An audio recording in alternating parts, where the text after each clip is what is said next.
الحمد لله الحنان المنان الذي خلق الإنسان وعلمه البيان والصلاة والسلام على رسوله سيد الإنس والجان وعلى آله وأصحابه ذوي الخير والإحسان أما بعد فأعوذ بالله من الشيطان الرجيم بسم الله الرحمن الرحيم من المؤمنين رجال صدقوا ما عاهدوا الله عليه فمنهم من قضى نحبه ومنهم من ينتظر وما بدلوا تبديلا صدق الله مولانا العظيم بارگاہ رسالت معاب صلی اللہ تعالی علیہ وسلم میں درود پاک کا ہدیہ پیش کریں۔ اللہم صلی علی سیدنا و مولانا محمد معدن الجود والکرم وآلہ واصحابہ الکرام وابنہ الکریم وبارک وسلم۔ عزیزان گرامی وقار، آج کی اس محفل پاک میں ان عظیم قدسی صفات ہستیوں کا تذکرہ کرنا میں بجا سمجھتا ہوں جن کا ایک ایک لمحہ اسلام کی آبیاری کے لیے وقف ہو چکا تھا۔ آج ہماری خلاصہ تقریر اور ہمارے بیان کا لب لباب ہوگا رسول کریم صلی اللہ تعالیٰ علیہ وسلم کے جانثار صحابہ کی سیرت طیبہ۔ ایک بات سب سے پہلے میں آپ کو واضح کر کے چلوں، صحابہ کرام کو چھوڑ دو گے تو تمہارا دین بھی نہیں رہے گا۔ یہ آج کے زمانے میں مجھے بتانا بہت ضروری ہے۔ اللہ کے نبی صلی اللہ تعالیٰ علیہ وسلم نے ان مقدس نفوس کی خود اپنی احادیث میں تعریف فرمائی، بلکہ خود میرے مولا نے ان کی فضیلت میں آیتیں نازل فرمائی۔ رب تعالیٰ قرآن میں فرماتا ہے رضی اللہ عنہم ورضوا عنہ، اللہ ان سے راضی ہوا اور یہ اللہ سے راضی ہو گئے۔ یہ صحابہ اکرام رضوان اللہ تعالیٰ علیہ مجمعین کے لیے ہی بات آئی ہے، جن کے بارے میں اللہ فرما رہا ہے کہ اللہ ان سے راضی ہو گیا، پھر دنیا میں ان کو اس سے بڑا مقام اور کیا دیا جائے۔ اللہ جن سے راضی ہو گیا۔ میرے عزیزو، اللہ تعالیٰ قرآن میں ان کے متعلق فرماتا ہے لوگوں میں سے، مومنین میں سے کچھ وہ ہیں جنہوں نے اللہ سے کیا ہوا وعدہ پورا کر دیا۔ وہ کون ہیں؟ وہ صحابہ ہیں۔ اور ایک جگہ پر اللہ تعالیٰ یوں فرماتا ہے والسابقون الاولون من المہاجرین والانصار، مہاجرین اور انصار صحابہ میں سے جو سب سے پہلے ایمان لانے والے لوگ ہیں، ان کے متعلق بھی رب تعالیٰ فرماتا ہے رضی اللہ عنہم ورضوا عنہ وأعد لهم جنات تجری تحتها الانہار خالدین فیہا۔ اللہ ان سے راضی ہو گیا اور وہ اللہ سے راضی ہیں، اور ان کے لیے اللہ نے ایسی جنتیں تیار کی ہیں جس میں نہریں بہہ رہی ہیں۔ ان نفوس قدسیہ کے لیے دنیا میں ہی بشارت دے دی گئی۔ وجہ یہ ہے کہ انہوں نے حق ادا کیا حضور اکرم صلی اللہ تعالیٰ علیہ وسلم کے دوست بننے کا اور صحابیت کا۔ رسول کریم صلی اللہ تعالیٰ علیہ وسلم کے زندگی میں جتنے لوگ آپ کے قریب آئے، میں یہاں پہلے یہ بھی بتا دوں گا کہ صحابی کہتے کسے ہیں۔ صحابی کون ہے؟ وہ پوری ڈیفینیشن معلوم ہونی چاہیے آپ کو، جو حالت اسلام میں میرے آقا صلی اللہ تعالیٰ علیہ وسلم کی زندگی میں ایک بار بھی زیارت کیا ہو اور حالت اسلام میں ہی انتقال بھی ہوا ہو، اسے کیا کہتے ہیں؟ صحابی۔ جو حالت اسلام میں حضور کی زیارت کیا ہو اور اسلام کی حالت میں ہی انتقال بھی ہوا ہو، حضور اکرم صلی اللہ تعالیٰ علیہ وسلم کو خواہ ایک لمحے کے لیے بھی دیکھا ہو، وہ صحابی ہیں۔ اب اس سے یہ تعریف سے میں کیوں بتانا چاہتا ہوں، کیونکہ رسول کریم صلی اللہ علیہ وسلم کے زمانے میں بہت سارے لوگ تھے، حضور کو دیکھیں، ابو جہل دیکھا ہے، ابو لہب دیکھا ہے، لیکن وہ حالت اسلام میں نہیں دیکھا، انہوں نے کفر کی حالت میں دیکھا۔ صحابی وہ ہوتا ہے جو حالت ایمان میں دیکھا ہو، اور کچھ وہ لوگ ہیں جو ایمان تو لائے تھے رسول کریم صلی اللہ تعالیٰ علیہ وسلم پر، لیکن حضور کی وفات کے بعد کچھ لوگ اس میں سے مرتد بھی ہوئے ہیں، دین چھوڑ دیے، کچھ ہوں گے گنتی کے، تو وہ ان کو بھی صحابی نہیں کہا جاتا، کیونکہ جس کا کفر پر خاتمہ ہوا وہ صحابی نہیں۔ صحابی کے لیے دو شرطیں مین ہیں، حالت اسلام میں حضور صلی اللہ علیہ وسلم کو دیکھا ہو اور حالت اسلام میں ہی دنیا سے رخصت بھی ہوا ہو، وہ صحابی ہے۔ اب صحابی جن کو اللہ تبارک و تعالیٰ نے یہ مقام عطا فرمایا ہے وہ عام مقام نہیں ہے، بلکہ بزرگوں نے لکھا ہے قیامت تک جتنے اچھے لوگ پیدا ہو سکتے تھے ان سب کو جمع کر کے اللہ نے میرے نبی کا صحابی بنا دیا۔ ان سے اچھا دنیا میں کبھی کوئی آئے گا نہیں، قیامت تک صحابہ سے اچھا پھر کوئی نہیں آئے گا۔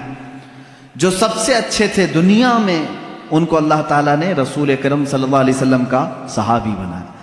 ایک بات اور بھی میں آپ کو بتا دوں، اسلام میں پورے امت کا اجماع ہے اس بات پر کہ کسی بھی صحابی کی شان میں گستاخی جائز نہیں۔ الصحابہ کلہم عدول، جتنے صحابی ہیں سب کے سب عادل تھے، پرہیزگار تھے، ان میں سے ایک بھی بگڑا ہوا یا گمراہ نہیں، ایک بھی صحابی کو۔ صحابہ کتنے تھے میرے عزیزو، آج افسوس ہے کہ اس امت کو صحابہ سے دور کر دیا گیا ہے، اور صحابہ اکرام کی سیرت کی بجائے دوسروں کے کیریکٹر پڑھنے میں ان کو مصروف کر دیا گیا ہے۔ لوگ ناولیں پڑھ رہے ہیں، بہت سارے لٹریچر پڑھتے ہیں، فلمیں دیکھتے ہیں، ڈائلاگس یاد کرتے ہیں، لیکن ان کی باتیں کیوں نہیں یاد کرتے جنہوں نے اپنی جان کا آخری حصہ بھی میرے نبی کے قدموں میں قربان کیا ہے۔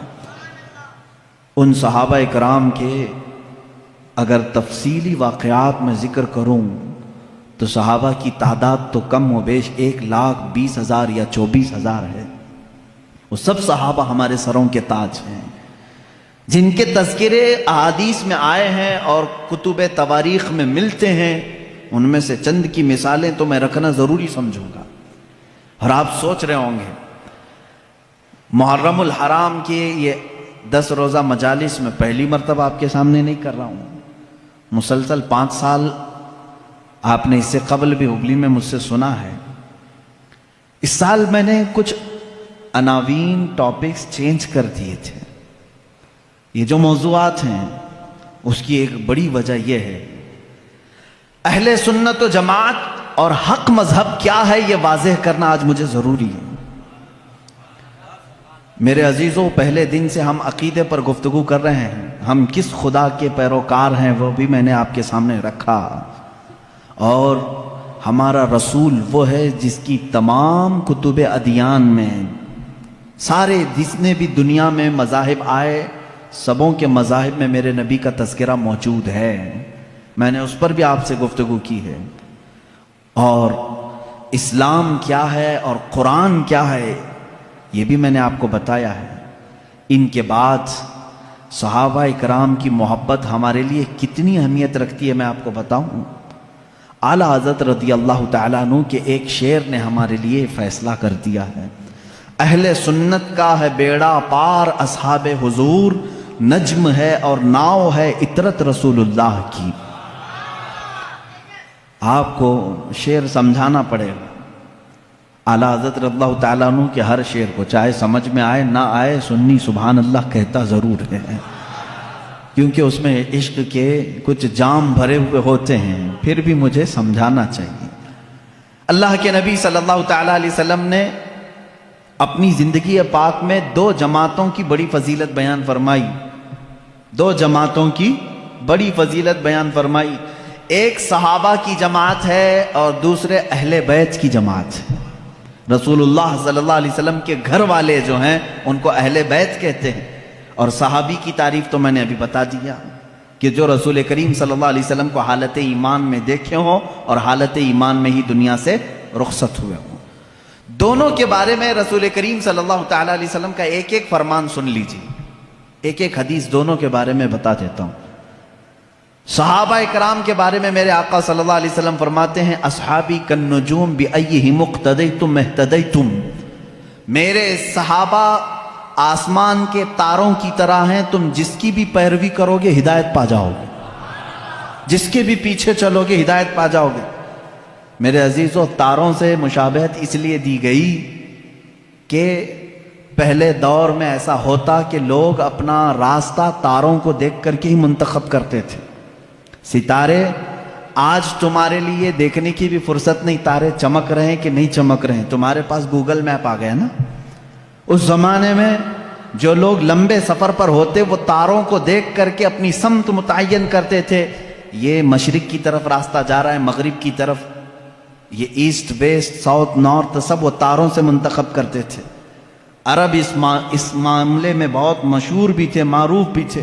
اتنا ہی نہیں، جو سمندروں کے سفر میں جاتے ہیں، اور آج بھی سمندروں کے سفر میں کشتیاں ہوں تو وہ تاروں سے، ستاروں سے اپنے راستے منتخب کرتے ہیں۔ جو تاروں کا علم رکھتے ہیں انہیں معلوم ہے کہ کون سا تارا چمکتا ہے اور وہ کس سمت میں دکھاتا ہے راستہ۔ علم نجوم کے جو ماہر ہیں وہ جانتے ہیں، عربی میں تارے کو نجم کہتے ہیں۔ کیا کہتے ہیں؟ نجم، اور اس کی پلورل ہے، جمع ہے نجوم۔ نجوم، حضور اکرم صلی اللہ علیہ وسلم نے صحابہ کو کہا یہ نجوم ہیں، ہدایت کے تارے ہیں، تم جس تارے کے پیچھے بھی چلو گے ہدایت پا جاؤ۔ یہ تارے عام طور پر کہاں پر ہدایت دیتے ہیں؟ کشتی میں، سمندر کے سفر میں بہت زیادہ ان کی ضرورت ہوتی ہے، کیونکہ راستہ چلتے وقت ہو سکتا ہے تم کہیں کسی سے پوچھ کر کے راستہ طے کر لو گے۔ سمندر کے سفر میں کوئی ملتا نہیں سوائے مچھلیوں کی، کسے راستہ پوچھو گے؟ جب بیچ سمندر میں کشتی پہنچتی ہے تو وہاں ایسٹ ویسٹ ساؤتھ نارتھ کچھ بھی نہیں معلوم پڑتا، جہاز کس طرف جا رہے ہیں۔ تو وہاں تاروں سے ہی راستہ منتخب کیا جاتا ہے، معین کیا جاتا ہے۔ ایک حدیث میں نے صحابہ کے متعلق سنائی، دوسری حدیث سنیں۔ اللہ کے نبی صلی اللہ تعالی علیہ وسلم فرماتے ہیں، الا ان مثل اہل بیتی کمثل سفینۃ نوح من رکبها نجا ومن تخلف عنها ہلک، او کما قال النبی صلی اللہ علیہ وسلم۔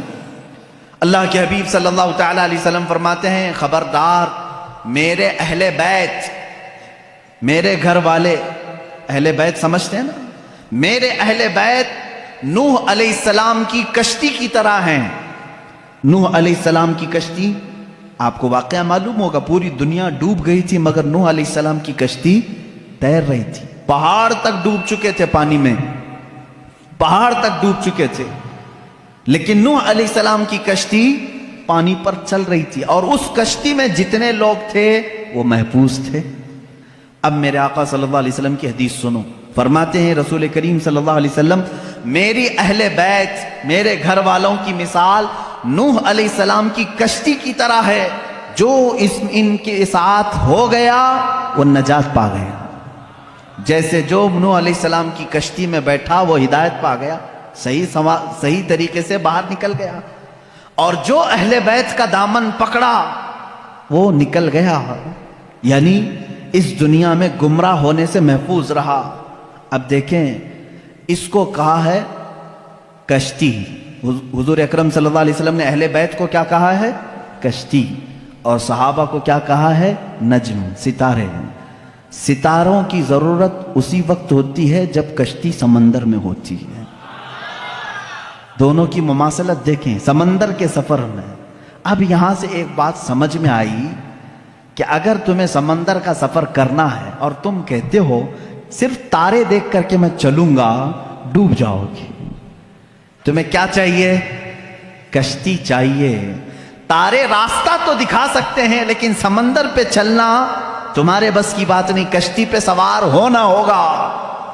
اور اگر کوئی بندہ یہ کہے میرے پاس کشتی ہے، میں کچھ بھی نہیں دیکھوں گا، خود چلوں گا، وہ سمندر میں بھٹکتا پھرے گا، اسے تارے دیکھنا ہی پڑے گا۔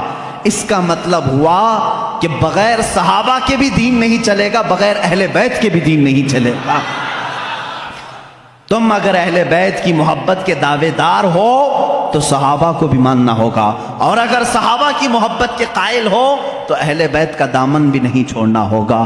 اسی لیے اعلیٰ حضرت نے فرمایا، یہ دونوں لفظ یاد ہو گئے، کشتی کو ناؤ کہتے ہیں، کشتی کو ناؤ، اور صحابہ کو حضور نے نجم کہا ہے۔